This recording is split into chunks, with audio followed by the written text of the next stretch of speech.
Underrated is about one of the most famous athletes on the planet, somebody who really transcended the sport that he plays, the game of basketball, and in many ways has changed it. But it's about the little known stories that led to his rise and how he had to overcome a lot of obstacles in order to get there. For Steph, his expectations were very low in terms of the outside looking in, but the expectations that he had for himself internally were so outsized.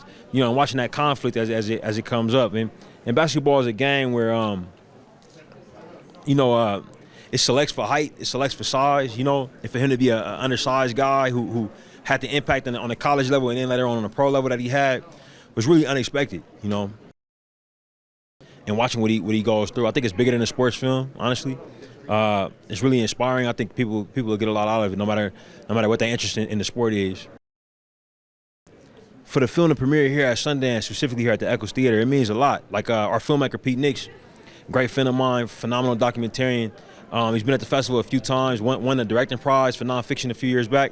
But this is his first time to play a film in Eccles, So I'm really excited about that. Happy I get to be here with him for that. And I know it's Steph's first time being at the festival as well. So I think that's the biggest thing that I'm excited about.